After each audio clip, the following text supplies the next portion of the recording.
Welcome to our Asian Star Trend channel. Today we have the following news, hope you and your friends follow along. The number of dramas with box office exceeding 1 billion has increased, but there is a shortage of good urban emotional dramas. May Madness, 8 new billion-view dramas shake up the short-form landscape. May wasn't just another month, it was a revelation for China's booming short drama industry. Red Fruit's coveted billion-view club just welcomed 8 new entries, each rewriting the rules of what hits with audiences. And this time, the surprise wasn't just in the numbers, it was in the genres. Out of the 8, 5 broke the mold: a heartwarming rural farming tale, a smoldering Republican-era romance, and a trio of fantasy costume dramas that fused folklore with breathtaking visuals. These weren't your typical city love stories. They were wild, weird, and wonderfully refreshing, and audiences couldn't look away. It's a sharp contrast to earlier trends. Urban romance, once the unshakable pillar of short-form dramas, took a backseat with just 3 entries: Jiao Ying, a tender yet turbulent tale starring Yu Yin and Bai Fanwen; Zhi Reborn, a double-identity rom-com with Kei Chun and rising stars He Yang; and Moonlight Rust, a melancholic masterpiece led by Han Yutong and Shen Si. The shift isn't random.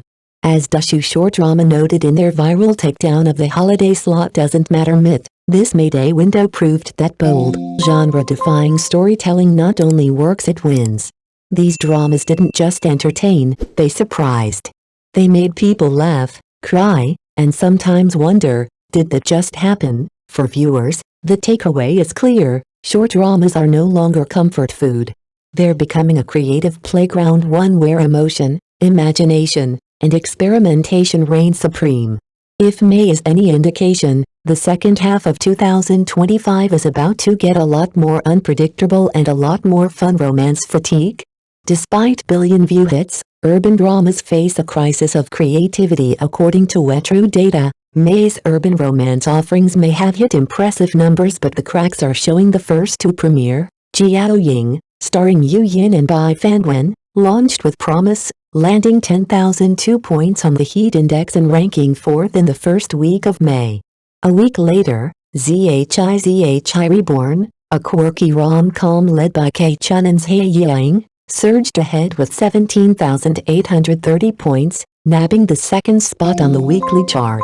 But the biggest shock came mid-month. Moonlight Rust, an emotionally haunting drama featuring Han Yutong and Shen Si, soared to the top with 19,189 points in week 4, outperforming its peers and briefly reigniting hope for the genre. Still, beneath these glittering numbers lies a less glamorous truth: all 3 shows crossed the billion-view threshold, a feat worthy of applause. Yet, critics and audiences alike are beginning to question, where's the innovation?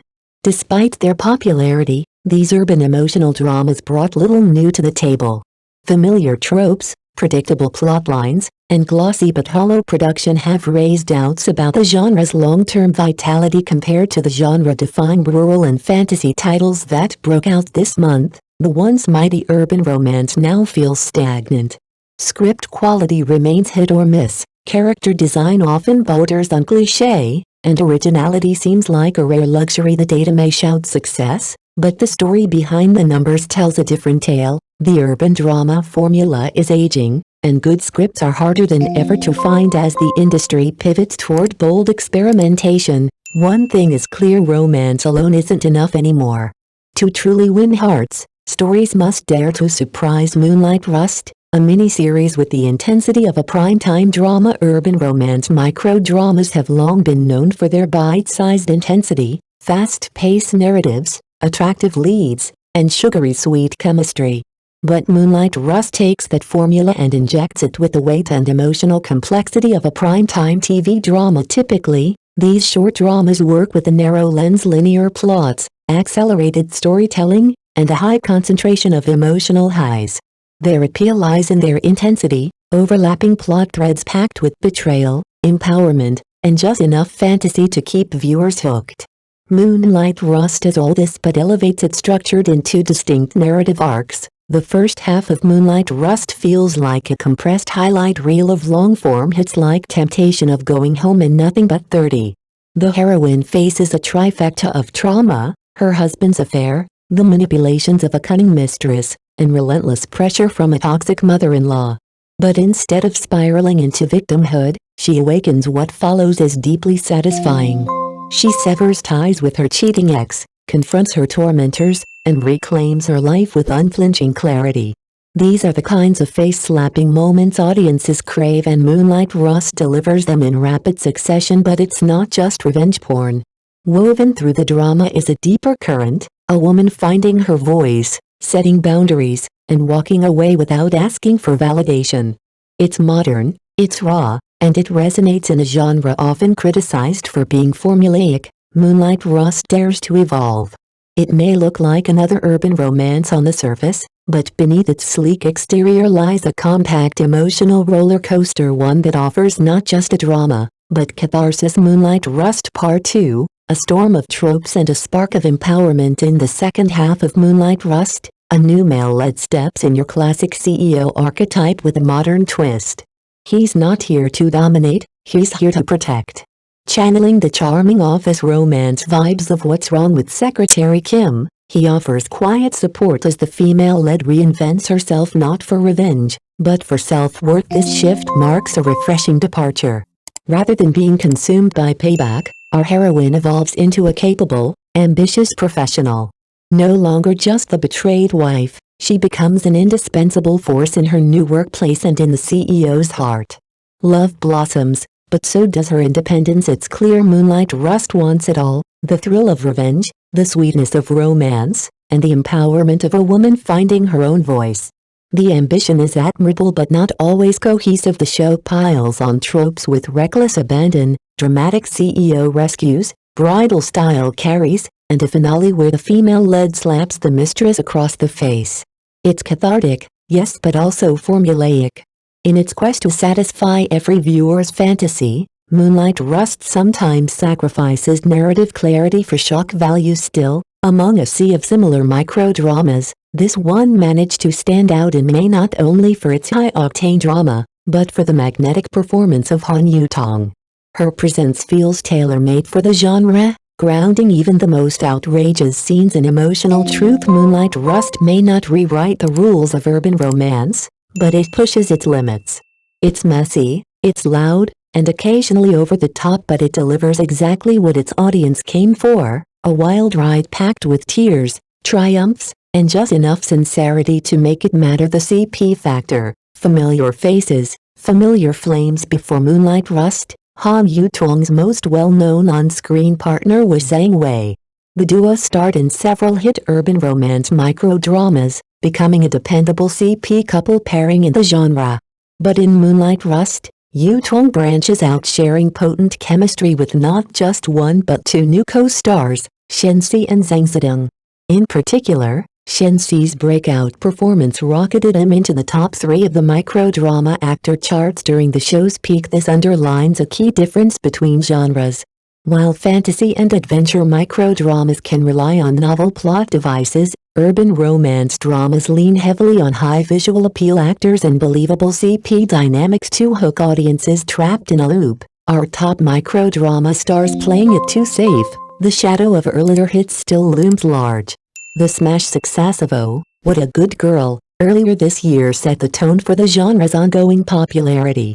Since then, its stars K-Chun and Yu Yin have remained busy in May, with both leading new dramas that again crossed the 1 billion views mark: ZHI Returns and Delicate Oreo, respectively. K-Chun caused a stir on a competitive acting variety show by declaring he's uninterested in pursuing long dramas. "I may not be cut out to be a film emperor, but I can be the vertical emperor," referencing his dominance in vertically shot mobile micro-dramas.